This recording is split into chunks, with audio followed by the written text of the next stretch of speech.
Hey everybody, Dee Williams here, and you are listening to episode number 21 of the Staffing Startup.tv podcast. Let's get fired up. Welcome to Staffing Startup.tv, the podcast that gives you direct access to the world's leading recruitment, staffing, and startup experts. Dee Williams speaks with amazing thought leaders, venture capitalists, and technology trendsetters about their journey, challenges, and successes related to recruitment, staffing, and hiring. Now, here's your host, Dee Williams. Hey everybody, this is Dee Williams, and welcome to the Staffing Startup.tv podcast, where we get fired up about recruitment and staffing. That's right. This podcast is all about the ins and outs, ups and downs, and all arounds of finding and nurturing and securing exceptional talent for companies all across the globe. And today we're diving into one of my favorite segments, Driven Insights. That's right, where we talk to thought leaders about recruitment, hiring, and recruitment's leadership practices that will help staffing entrepreneurs support their clients and candidates more effectively and grow their businesses. And today, I am super happy to have here with us Scott Wintrip, who is the author of the book, High Velocity Hiring, How to Hire Top Talent in an Instant, which I just have to say really quickly, one of my favorite books. Me too. It was also named a must-read book by Sherm's HR Magazine, which is really huge. Staffing industry analyst also named Scott one of the world's 100 most influential leaders in staffing. Sorry about that. I humbly welcome Scott Wintrip. Scott, how are you? Thanks so much for being here. I am thrilled. Dee, after your enthusiasm and introduction, I'm like, okay, we're going to have a great conversation. I knew this beforehand, but I'm like psyched. So I'm ready to go. And you've infected me with your enthusiasm. So thank you. I'm really honored to be your guest. And thanks to all in your community who are watching. We're going to help as much as we can today. Yes, like just inspire the world, impact the world in a major way. That's what it's all about, right? Amen. Okay, so Scott, I'm a huge fan of you and your work and your philosophy around hiring not having to be a hassle, right? Hiring doesn't have to be a hassle. I've heard you say that 1,000 times. But can you tell my listening audience just a little bit about you? Who is Scott Wintrip? Oh, he's an interesting character. As you're going to find out, I've got an irreverent sense of humor, which is why I know we're going to get along so well. I'm excited. I'm a 30-year veteran of the industry. I did not plan on this like a lot of people. I was a music major in college, and how I found myself on the staffing path, on the recruitment path, was I walked into a staffing office one day, candidly, for beer money. A friend of mine was working in a distribution center, had a really simple job, got paid every week, and he was buying beer, and he was tired of buying us beer, so some of us had to step up. And as I sat across the desk from the woman in the staffing firm, she looked at me at one point and she said, "Have you ever considered a job in this industry?" And I remember my response, I went, "This is an industry?" It just boggled my mind that selling the services of people to other people was an industry. And that planted a seed. I was not real happy closing myself up in a practice room every day for 4 hours. In fact, I chose not to. I got in trouble a lot. I was too social for that. I loved this idea of helping companies with the most important asset they have, their people, and helping people with one of the most important parts of their lives. So that launched my career in staffing. I didn't go work for that staffing firm, but I got to work with 3 different staffing firms. I was an owner of a staffing firm. And in '99, I founded this consultancy. And it was to help take the hassle out of hiring. It's to help staffing firms do a better job at delivering talent more quickly, and to help companies hire more quickly and better use staffing. And so next year will be 20 years.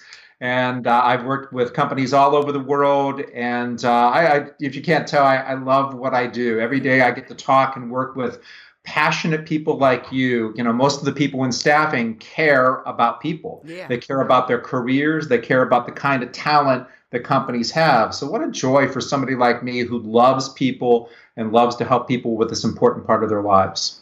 Yeah, that's phenomenal. And it's so rewarding to be able to talk to someone who is just as passionate as myself, because I get teased pretty aggressively for this energy that I bring around the topic of recruitment and staffing. And so it's really cool to see somebody else that's passionate. So I want to dive in. So many things I want to talk to you about. I don't even know where to start. I think the first thing is like, I want to talk a little bit about the book, because this book, I was telling you before, it really touches on my thought process. Like, you and I are in sync 1,000,000%. You just got a chance to write it out before I did, right? And so I am a lover of all things that you said. I don't think it was anything in the book that I disagree with, but can you tell my audience, like, what is high velocity hiring and how does it differ from the traditional hiring process that a staffing agency and or corporate company may use? So how this differs is all about the timeline. So if you think about the old way of hiring and the old way of staffing, it's keeping a job open until the right person shows up.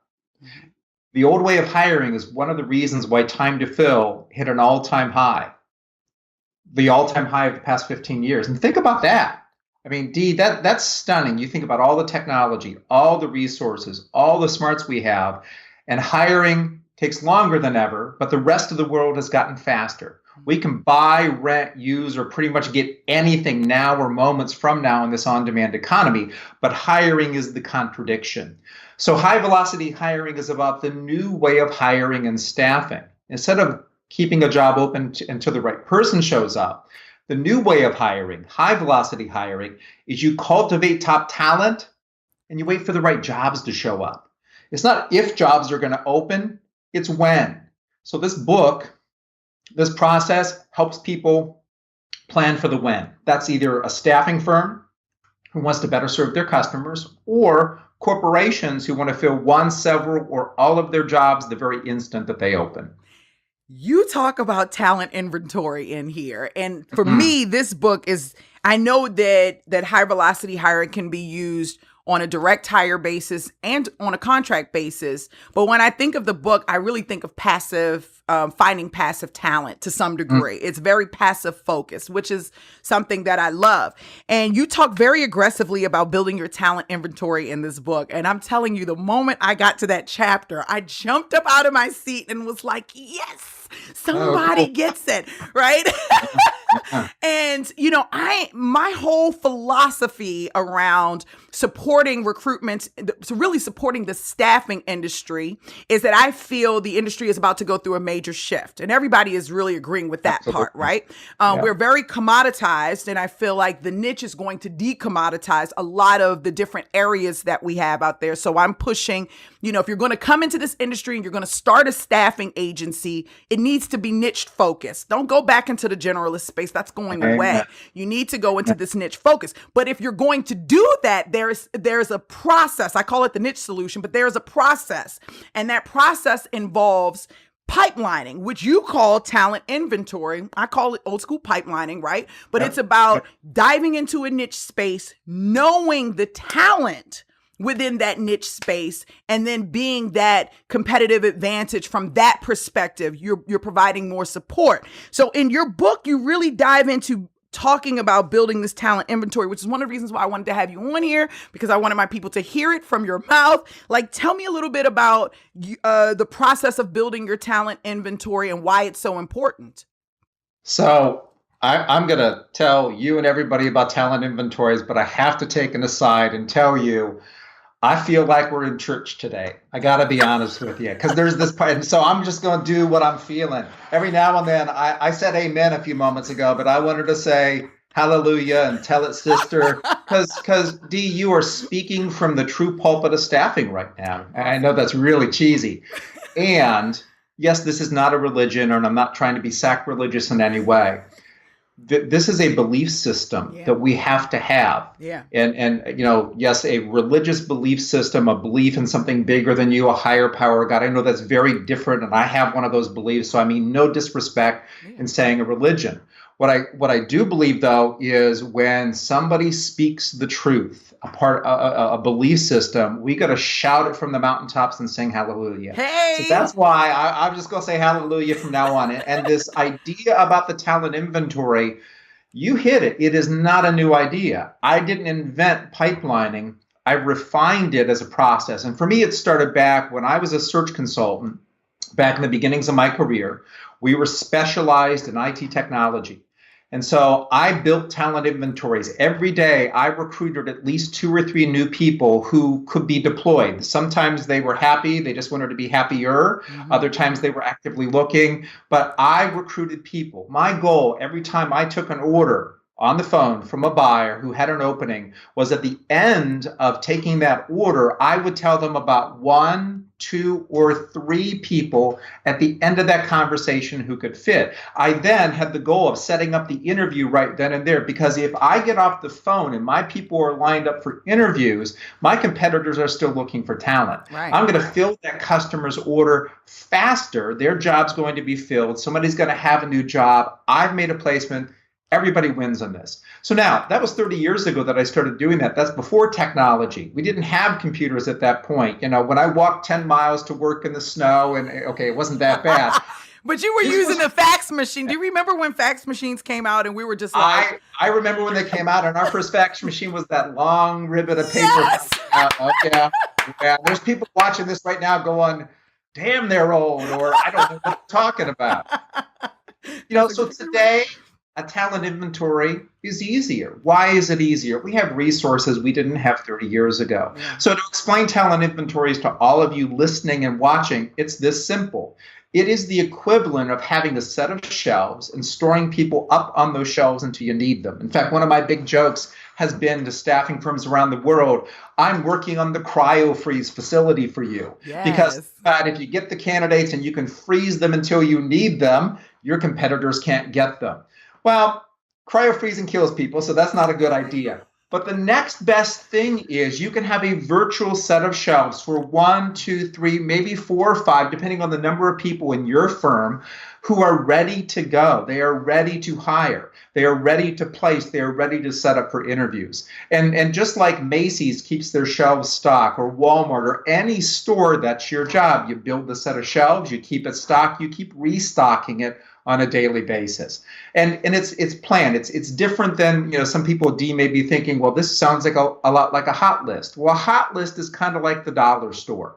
You know, the dollar store buys whatever it can get cheap, whatever it's coming its way, and puts it on the shelf and hopes people will buy it. That's what a hot list is. It's whoever happens to come along that you may be able to place. Right.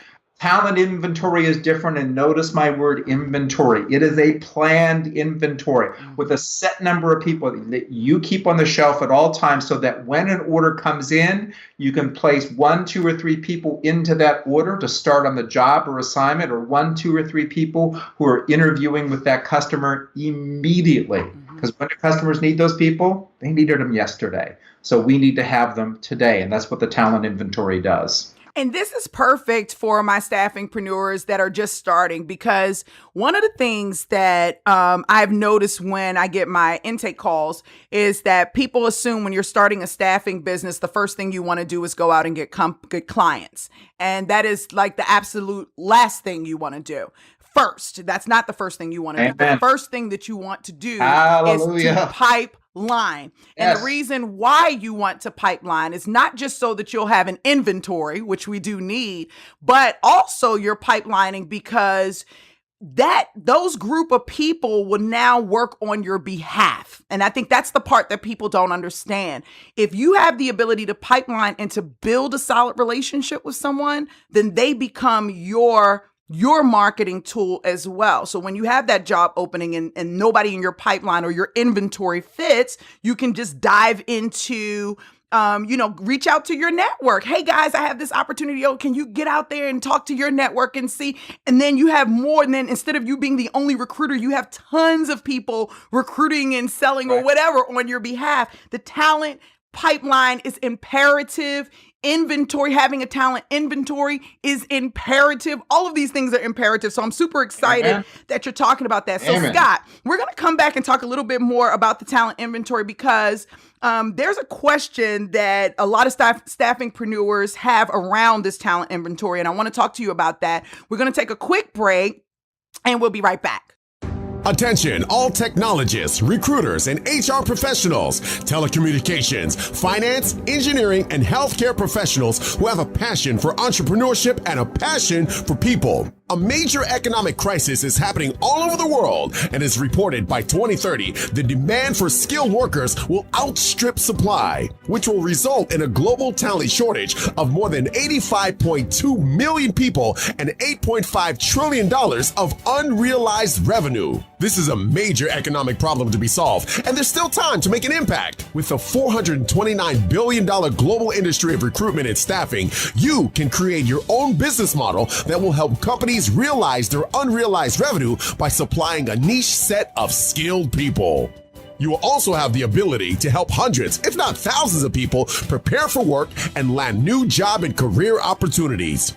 Expand on the idea and let Identifies Consulting show you how you can bring your idea to life, get you up to speed on the current business model and trends, help you add your own twist, get your business set up, launched, and earning revenue.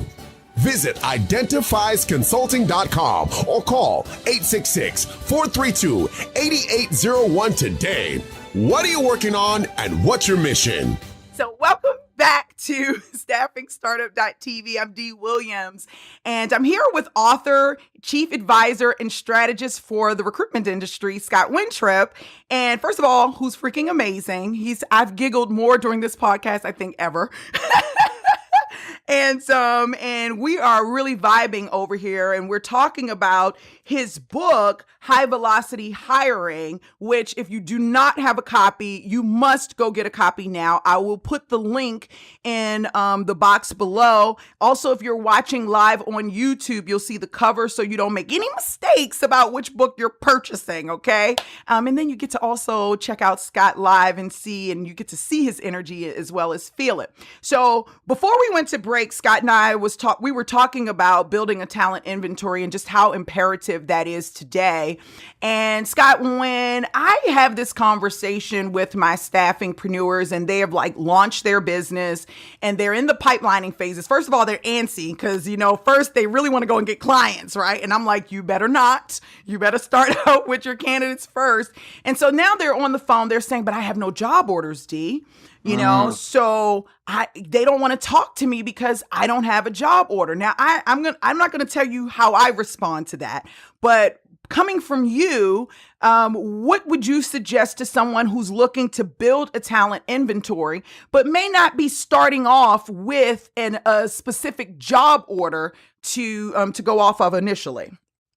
This is the most frequent question I get from staffing and recruitment pros about the talent inventory. How do I sell opportunity when I have no opportunity? Right. Well, you have two choices. One is a good choice. One is a bad choice. Okay. So let's start with the bad choice. The bad choice is to lie. Lie, cheat, and steal. Talk about the super job, the company that doesn't exist, and recruit people that way. Right. Now, the bad news about that, for all of you in the U.S. anyway, that is an illegal practice called bait and switch. And you're going to get in a lot of trouble. And let's put getting a lot of trouble inside. That's if you get caught. It's unethical. I was going to say why that. This industry, one of the reasons why this industry has a black eye. So let's not go there. Yeah. Let's go to the good practice instead. And let's talk about the fact that you, as a recruitment professional, you are an agent to the stars. So you work in IT, you work in creative, you work in light industrial. I don't care what the industry is. I don't care if this is temp to hire, contract, full time. You are an agent. Just like I had a literary agent who helped me get my book and get my book deal out there, you are an agent for one of the most important parts of people's lives. Now, with that mindset, be the agent. Identify your market. Dee, I love what you said.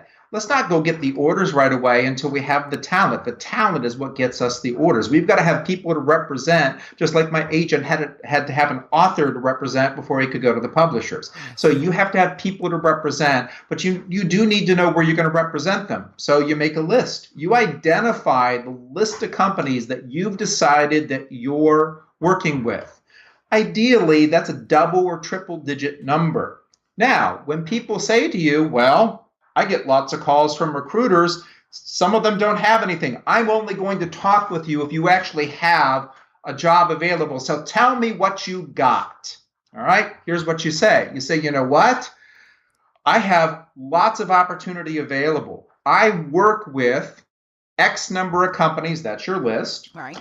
And I don't have 2 or 3 hours to tell you about all of those companies. I doubt you have that as well.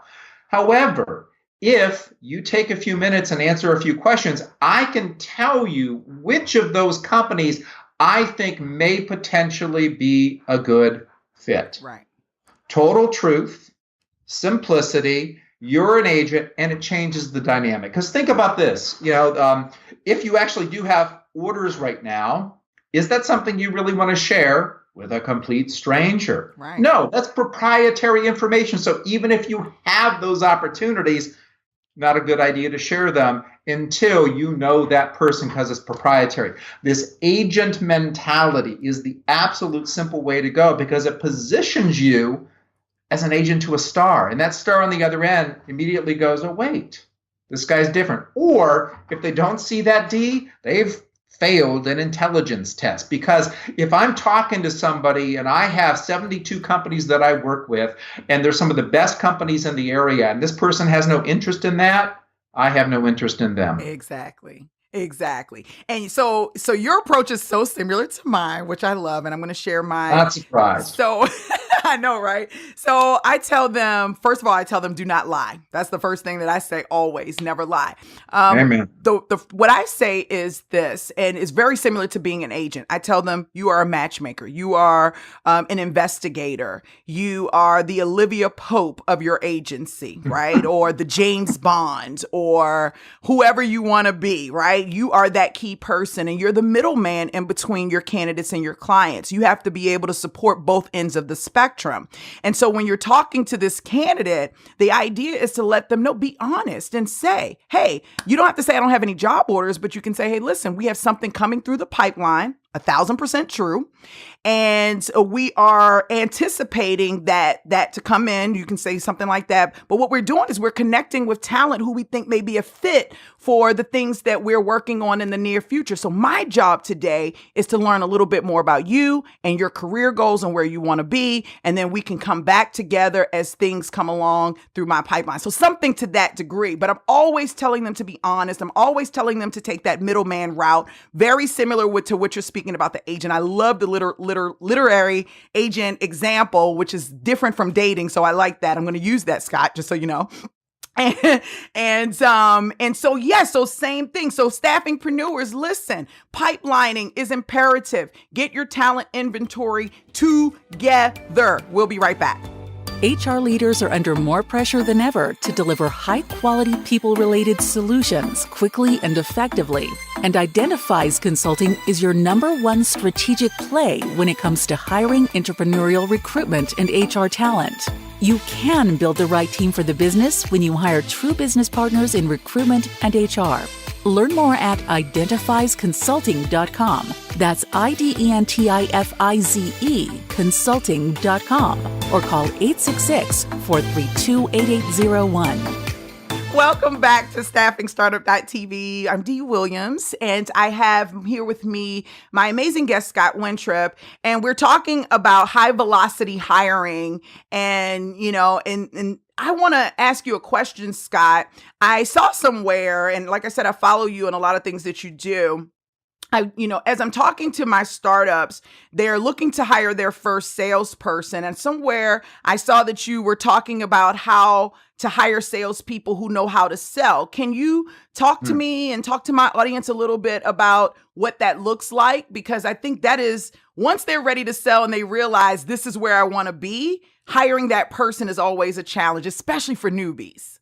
Yeah, this is one of my favorite questions of all time on the sales side, because great sales starts with having the right salespeople. So how do you pick the right ones?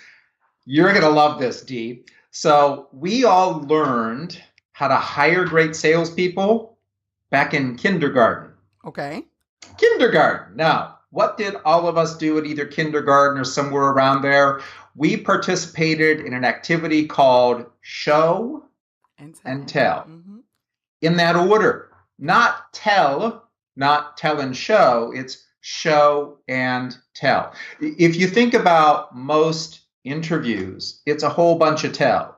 The candidate tells you why they're a fit for a job. The candidate does what I call the tell, sell, and swell. They tell you what they think you want to hear. They sell you on the best parts of their background, and they try and swell your ego. And then we wonder why, when they show up on the first day, they're not a fit. Well, they told us the good stuff and not necessarily the bad. Right. That'd be just like in show and tell instead in kindergarten. The little kids tell each other about the great new puppy or great new toy, or nobody's going to be paying attention. Right. Zero credibility. A picture is worth 1,000 words. So that's why show and tell. If you want to figure out, can a salesperson sell or not, don't ask them to tell you. Ask them to show you. Show me how you sell. So here's what you do. You could do it on the phone. You could do it in person. You ask them to sell to you. Could be staffing, could be whatever they're used to selling. Then you tell them what you'd like them to do better. That's the show and tell. And then you ask them to do it one more time. Now, why? Well, number one, you get to see the real person in action versus what they tell you they can do or not. But also you see how coachable they are, because every person we hire, no matter how skilled they are, has to fit into our company. We have to be able to tell them how we do things. We have to tell them our way. We have to show them our culture. So they need to be coachable. They need to be able to take feedback. So show and tell as an interviewing method does that.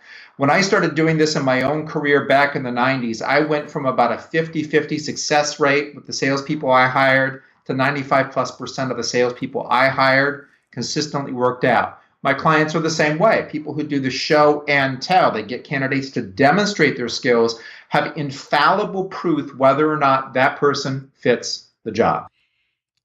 Okay, so that's great for sales, but now I got to step away from sales and go to the last sentence that you just made. How do you, especially when you start talking about these high impact industries, right, or highly skilled industries, how do you get somebody to show what they can do or what they have done without it crossing the lines of what's proprietary and what's not? The key is sample work. Okay. Sample work. So we've got two considerations that you're hitting on. Is one, we don't want to have them touch anything that's proprietary. And we don't want to have to pay them, because if we have them do real work that has real value, we have to pay them. That's the law. So sample work. So I can have somebody work on a mock sales project. I can have a recruiter fill a job that's been filled previously with sample candidates. So they're not working it for real. I can have a leader that I'm interviewing for a branch manager role, for example, lead a strategy session or lead a mock strategy session or lead a sample disciplinary conversation. I do this all the time. I do tons of interviews for my clients. So one of my clients is in healthcare staffing. They narrowed down their search to 2 leaders. So with these 2 leaders, I had them do 2 sample conversations with me. In the first conversation, I was an employee being disciplined, and they were having to demonstrate how they would do that. Mock conversation, though, based on a real scenario that I'd seen in the past. The second conversation was a dissatisfied client. It was a real scenario from 2 weeks previous that I'd heard about. I just brought it into this simulation. I behaved just like the client did, and I allowed that leader to demonstrate how they would, as a leader, step in and solve that problem. When I got done, it was so clear and obvious which of the 2 was the better candidate. That was a couple months ago. They've since hired the woman that I told them was the better hire. She is so off and running so fast. She's just blazing a trail through this firm because they picked the right person, because she proved to me she was an absolute fit for what they needed, because she showed me. So that is great. And I first of all, I love that because that's where I think interviewing needs to go, period. That's where I feel like you are really, because think about all the people that are hiring without doing that. Most people I know don't ever do that unless it is somewhat of like a sales position. So if everyone did that for all positions, things would be totally different. I'm a little blown away by that because I never thought to have them to actually show and tell, kind of do like a simulation during the interview process or the sample work. So that is freaking phenomenal. You're going to be at ERE in Orlando in October talking about high velocity interviewing. You want to talk a little bit about that? Are you excited? Yeah, I am. Well, I just gave everybody a bit of a preview because we're going to nail this. In fact, I'll give you the sneak peek. I'm going to talk about dating. And if you think about it, dating, engagement, and marriage are a lot like, well, healthy dating, engagement, and marriage are like quality hiring. Yeah. Now, you said something a moment ago that's so important. So many people don't do this. It's the equivalent of, rather than, dating somebody and getting to know them, maybe even shacking up, moving in together, you just talk about what it would like to be in a relationship together. Talk about your goals. Talk about what it would be like to be married. Talk about the things you would or wouldn't do, and then you get married. How's that going to work out? You're way nicer than me. It's not going to work out. You're way nicer. Scott, Yes. you say talking, and I don't mean to interrupt, but I think of it as even more aggressively than just talking. I feel like from a dating perspective, it's people that are getting a one-night stand. They're like walking up to them and like, hey, come here. Yeah. Pop you on the booty. Come on. Yeah. Woo, baby. Yeah. Exactly. Forget dating. and we're going to make a judgment based on that limited information. Yeah. No, we need to see, and these are magic words everybody should write down that I'm going to talk about in ERE. See, hear, and experience proof of fit. So I want to see the quality of that person's skills. I want to hear how that individual is going to fit into the culture. And I want to experience whether or not they can do the job I need done. If I see, hear, and experience, that's better than a tell, sell, and swell any day. And that's what we're going to be covering in the session I'm doing at ERE this year. So do you think that resumes in their current format are still valid, or do you think they're outdated at this point? I think they are valid, but they are also like the outside of a box of a product. I mean, how many of us have bought products where it looks so good on the outside, but we open it up and we take a bite of whatever it is and we're like, oh, that tastes terrible. Yeah. Because they packaged it perfectly and what's on the inside really wasn't all that great. Resumes are a great tool for choosing who to take to the next step, but we have to remember they were written by a person was doing the tell, sell, and swell on a piece of paper. So it is just but one indicator whether or not we should proceed. So, yeah, and there's still that you've probably heard these statistics, Dee, that 70 or to 80% of resumes have at least one lie on them. Yeah, probably more than that. I'm pretty sure that's true. I don't know, if anybody's measured it lately, but based on what I see out there in the world, it's true. You're listening to StaffingStartup.tv. Be sure to connect with us on YouTube to catch the live video footage of the show. I think resumes are definitely it definitely gives people an opportunity to put blemishes on, or not blemishes, that's not the word I'm looking for, but to just lie. Yeah, it gives them an opportunity to make themselves seem a lot better until they get into the interview and then they realize this is not even who you are. And I think that probably from a recruiting perspective is more frustrating than anything. How do you... Hey, Dee? Yeah? Dee, can I just jump in? Since you did the one night stand, I want to have a little fun here. As one of my hiring managers I work with says, resumes are often like polishing a turd. He says, if you polish a turd, it's still a turd. Okay. And unfortunately, if you just look at the resume, you're just seeing the description and not the real thing. You can't polish a turd. And he's dealt with a lot of turds in interviewing. You can't. A turd's a turd. A bad candidate's a bad candidate. And even, they may be a good person. They're just a bad fit. for that So role. you got to be very careful and remember that it's their best self that they're putting forward on that piece of paper. Yeah, and the thing is, so I got to ask you another question. This is not in the, okay, so what do you think about the fact that I saw on LinkedIn recently that companies, over 1 million positions were posted last year that didn't have education requirements, and it did not have, experience. You didn't have to have experience, no experience necessary. What do you think about that? I think a lot of organizations are struggling with figuring out how to draw in talent. And they're doing things as a result of that are not always prudent. This is a two-way street. I think companies and individuals forget something, is this is like a marriage. Yeah. And so if this marriage is going to work, we both need to come into it, company and candidate, with eyes wide open.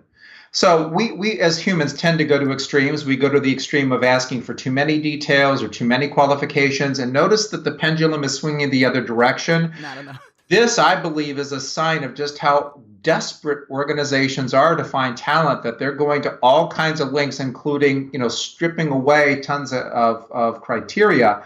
But the end result is they're being flooded by a lot of people who don't fit, and then having to sift through that and waste lots of time. So I'm not surprised. Those are not statistics I had seen, but I'm also not surprised by them because companies are so struggling to find enough quality people to fill their jobs. Struggling is not even the word. The Korn Ferry did their talent crunch report, and they were talking about just in the financial space, over 1.3 trillion of unrealized revenue we will lose in the United States because of the lack of talent. That was just in the finance space. That didn't include technology. Yeah. It didn't include telecommunications. It didn't include manufacturing or healthcare. That was just finance. So I'm not surprised. It's a major crunch going on right now. And with 19,008 staffing agencies or something else out there, I am on this mission, Scott, because I feel like we have to play a different role.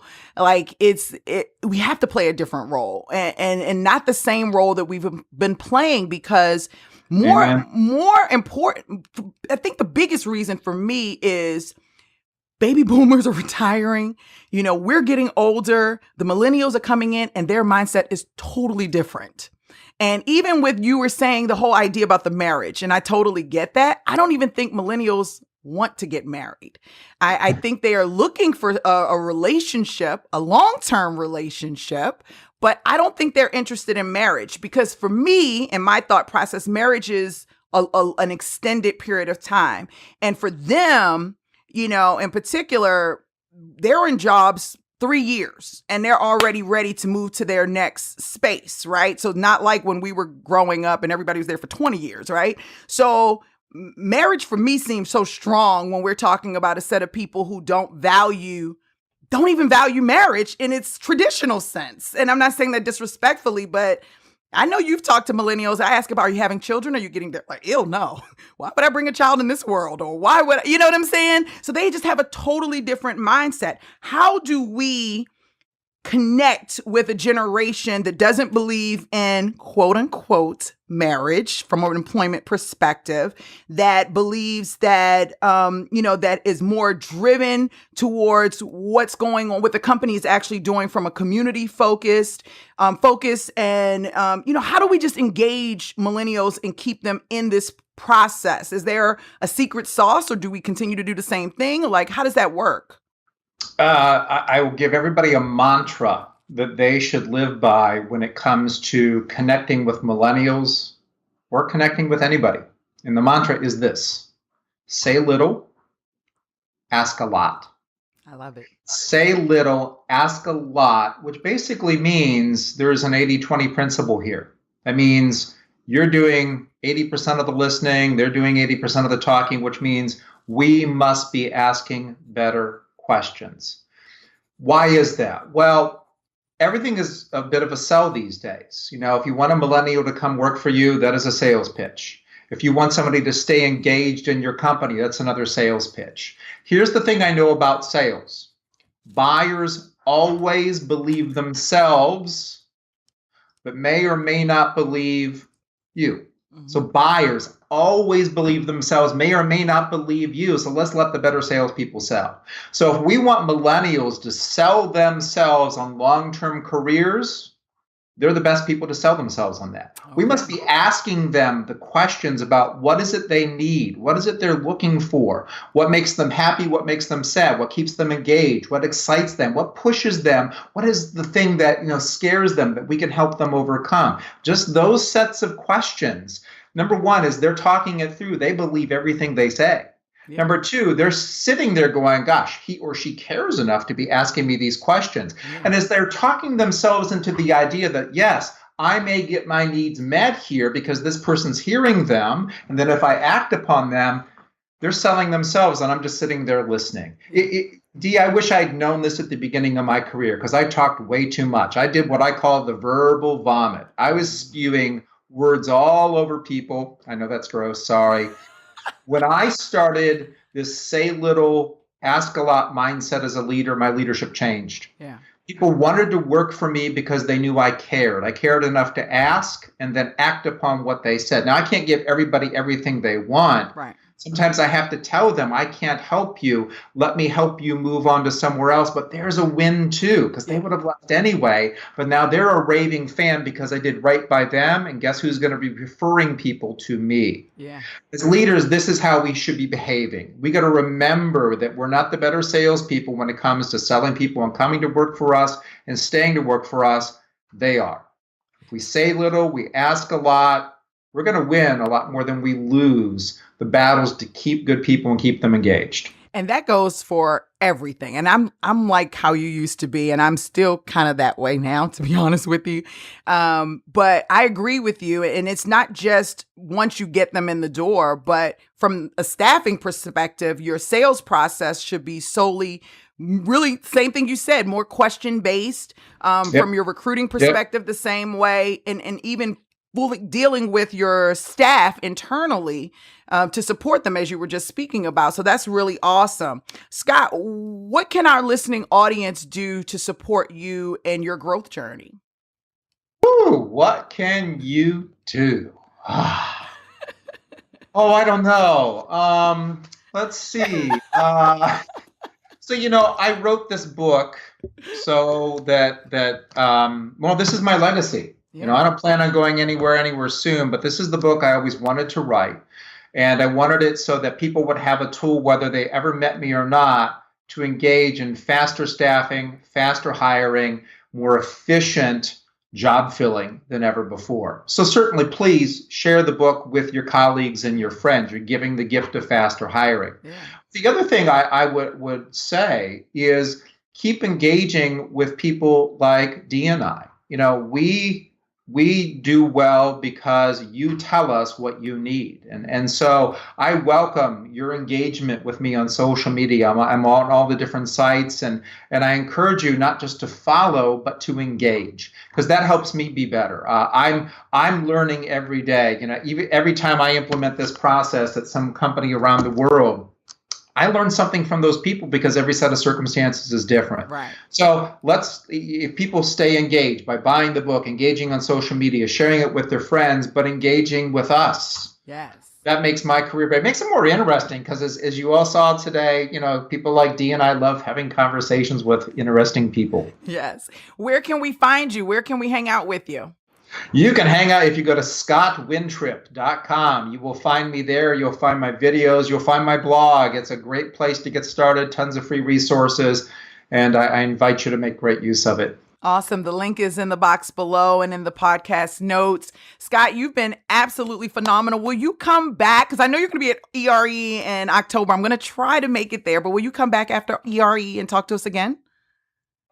I would love to, Dee. As long as we can do a little more church and a little more hallelujah and amen, I'm with you. I'm with you. That's awesome. Guys, we have been blessed with the presence of Scott Wintrip, who is just as passionate about recruitment and staffing as you and I. He's someone that we want to celebrate. So when you get a chance, first do me a favor and go to Amazon and get a copy of his book, As you can see, I have Post-it notes all through it, so you know that it's serious business for me to Post-it note, right?